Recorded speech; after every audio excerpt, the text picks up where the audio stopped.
Dari arba'atu fi arba'ati abwabin al-babul awal babus salis wis babus papat gini, kita malam ini mulai mengawali juz 2 kitab Ihya. Setelah juz 1 khatam, juz 3 khatam, sekarang juz 2. Seperti saya singgung tadi, juz 2 ini dibaca setelah juz 3 ya karena ittiba'an li syekh, karena gurunya begitu menteladankan begitu dan memerintahkan seperti itu. Ya aja takok alasane.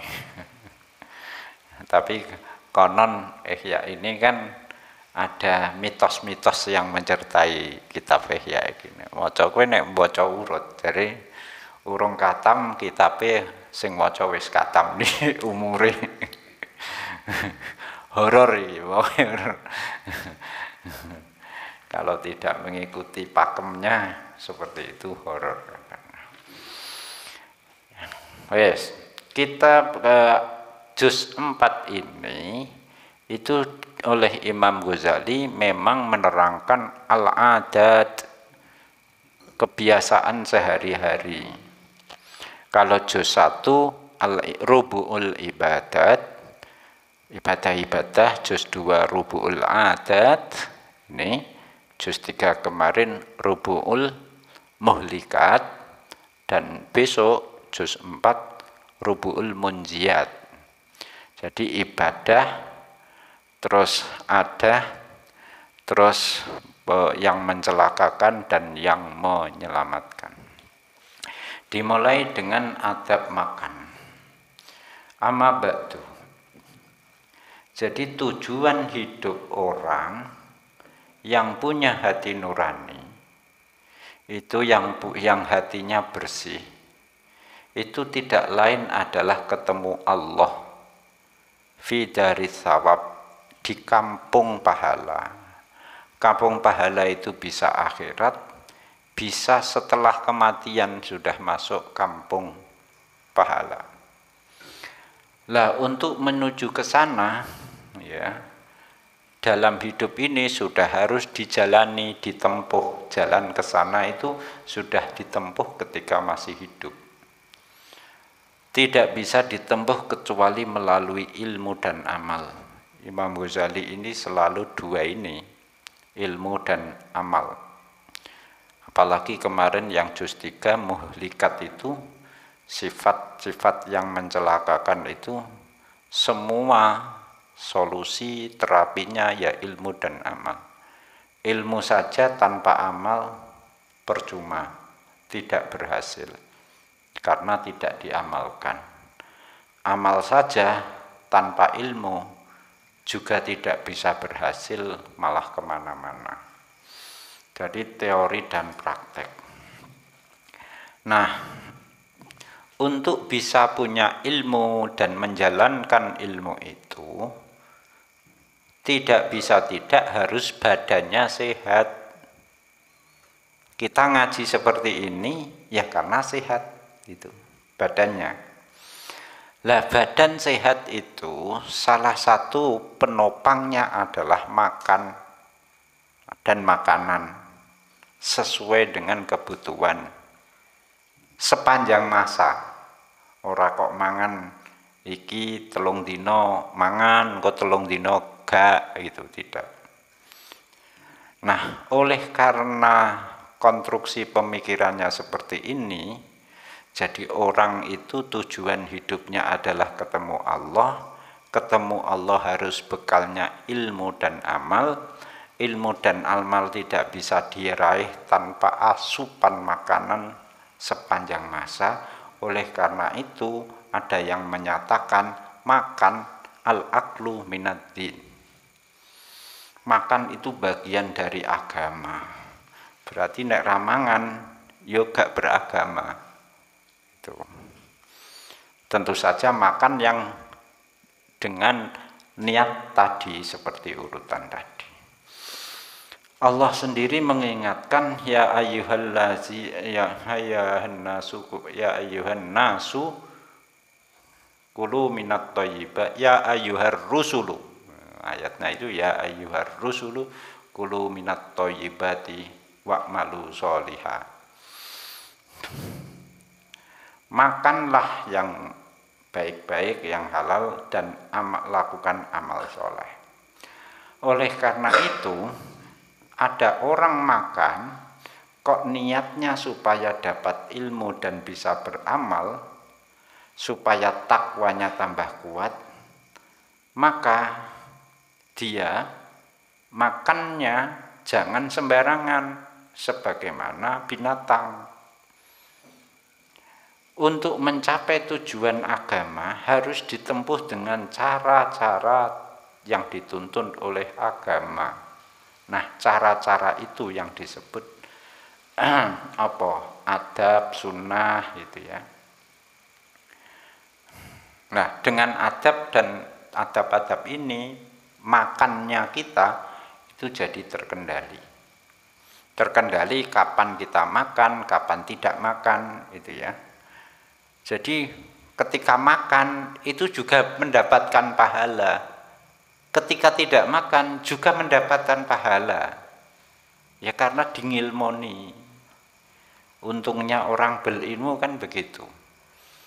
Berbuat sesuatu dapat pahala. Tidak berbuat pun mendapat pahala.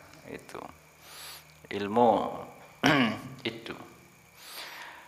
Bahkan kata Nabi, orang itu mendapatkan pahala sampai suapan makanan yang dia angkat untuk dia masukkan mulutnya dan suapan yang diangkat untuk dimasukkan mulut istrinya. Maksudnya piye? Suap demi suap yang kita makan itu bisa memproduksi pahala. Itu kata Nabi. Lah suapan yang seperti apa? Apa suap nalika ada pemilu gitu.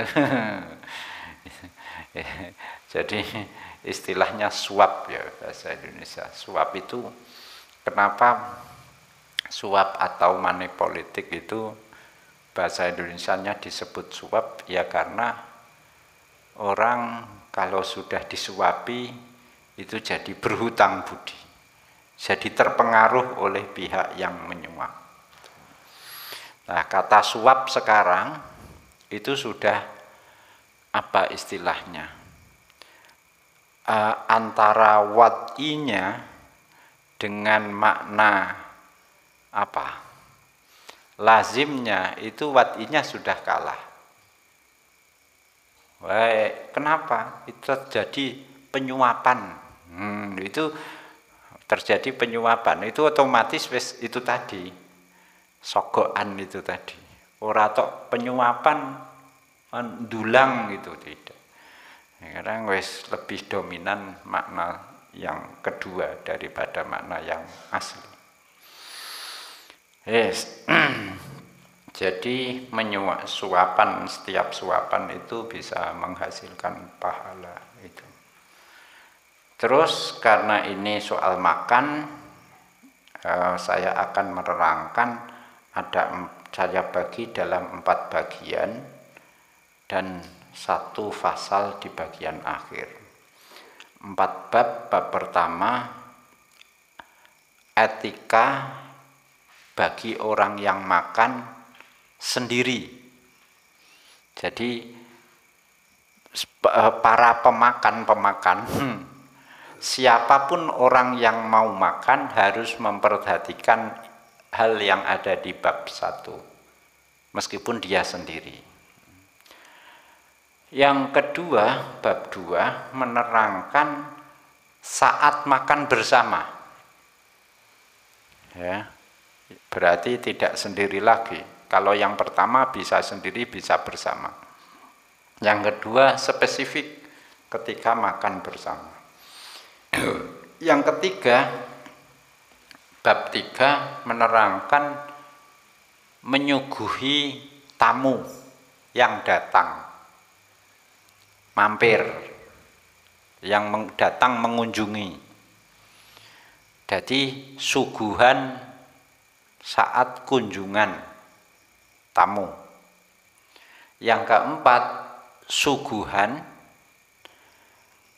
saat kita mengundang. Jadi 3 dan 4 beda. Teliti nih, istilahnya juga beda. Taqdimut ta'am namanya apa ya? Namanya kan kita itu mengenal ada 10 atau 12 walimah. Apa nakirah, nawafirah.